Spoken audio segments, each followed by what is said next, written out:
and welcome to another episode of Financial Freeway. My name is David J. Atwood, the man rocking the Ray-Bans, and today I want to talk about the high cost of living right now. The inflation over the past couple of years has been nothing but, it's been a 20-year high. And it's starting to hit people hard. And it's going to hit you even harder when the people who own real estate right now, who own homes, have to refinance. Because you probably got into your mortgage at about 1, maybe 1.5, 1.8%. And now you're going to be walking back into the bank and they're going to be asking for 6, 7% in some cases, depending on how qualified you are to the bank, how much of a stable investment, a stable risk that you are for the bank. So we have to kind of deal with this. This is what's happening. And right now it's such a weird time because inflation rates have gone up at a speed that's never been seen, unprecedented speed. But the cost of housing hasn't gone down, which is normally what happens. You get high interest rates. What happens is the cost of housing either plateaus or goes down. We haven't seen that yet, and even all the forecasters and the predictors out there, the prognosticators out there, have actually predicted that the cost of houses were going to go down with a high inflation rate. But what the government of Canada was trying to do was trying to kind of stop inflation because it was going out of control. But the problem is that we still have a high cost of housing right now, and now we have this really weird thing where the cost of food has gone through the roof, the cost of shipping has gone through the roof, the cost of everything has gone through the roof. So how are we going to navigate and survive the next couple of months until things start to get a little bit more under control? And we're going to have to start really tightening our belts just to get through. I know that there's a lot of people out there right now who, and I know for myself, some people went and negotiated their salaries based on what they thought inflation was, back a year ago, and now inflation's gone way up higher than they expected. So now the salaries have not kept up with inflation. I understand this, and I'm with you guys when we talk about this stuff. What I think we need to do is a couple things. We talked about budgeting for Christmas. You know what? I just had a birthday. Thank you. And the greatest gift I got was a video from all my friends and family wishing me happy birthday. That meant the world to me. And you know what? It cost my friends and family this much to do it. It made my day. Heck, it made me feel so loved, and that's worth way more than a new pair of socks or a tie or a bottle of booze. So if you want to start giving gifts right now to save money on Christmas, start creating something more sentimental. That's a great way to save money. But let's talk practicality. Let's talk about every single day. Number one thing you can do, and this you should already be doing, but if you haven't already started, start going for no-name brand products that don't matter. Like salt is salt no matter who makes it. Sugar, flour. I mean, maybe you could argue that this flour is slightly better or whatever the case is. Go for no-name brand on that stuff. It's a simple way to do that. Start commuting. I this might not work for everybody, but throwing yourself on a bike, to get to work. Even if you can't commute the whole way to work because it's too far. Like myself, my commute is 14 kilometers. So I can do that commute on a bike, but it is a little far. It does take a little time.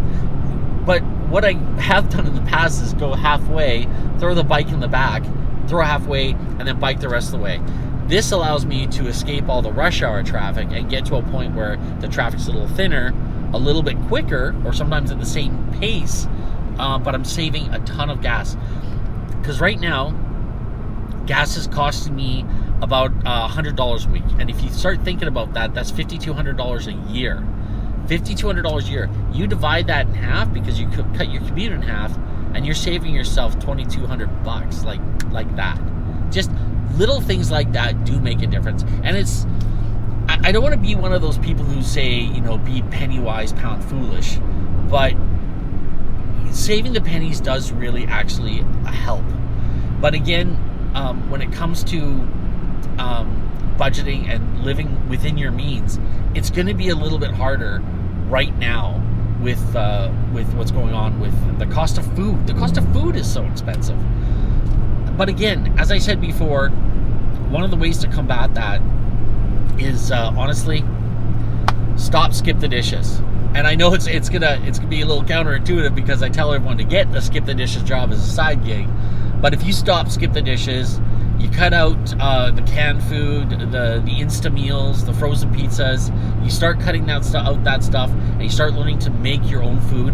Not only are you going to have more nutritious food that's healthier for you, with less of those chemicals and things that they put in there, the preservatives, to help that food stay fresh longer, or at least look fresh and taste fresh longer for transportation and storage on the shelves. You're going to have food the nutritional value is going to be there. So you're going to save a ton of money if you stop eating out and you stop ordering and skip the dishes.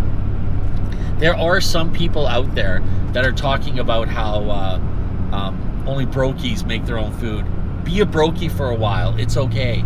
Until you have a yacht with a staff sitting in the harbor waiting for you to go out for a Sunday boating expedition. Until you're at that level, make your own food.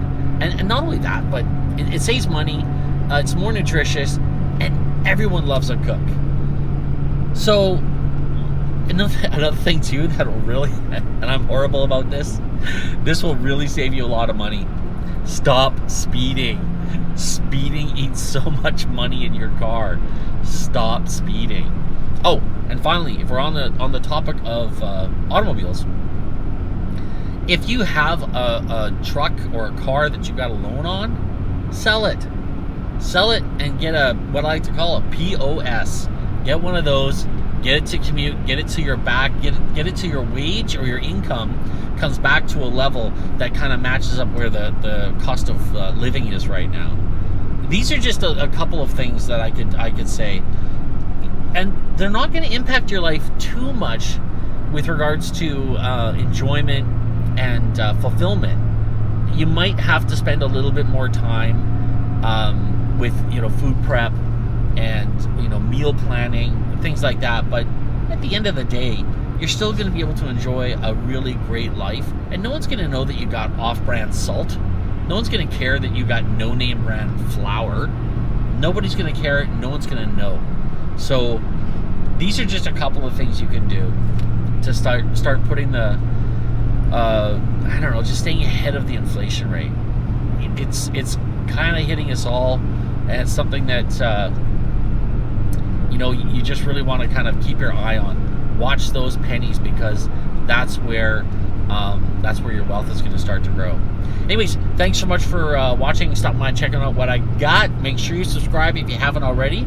Click the notification button to let you know when I'm dropping a video. I try to make them every day, but sometimes, like yesterday was my birthday, so yesterday I didn't do any content, and it happens. So the notification will let you know each time I do. Like I said, pretty much daily, but it's always nice to have that. Hit the thumbs up if you like what I'm talking about, and the most important thing, and this is really, really crucial, share the good word, because I believe that it is everyone's inalienable right to have a life of abundance and live financially free. Thanks so much. God bless.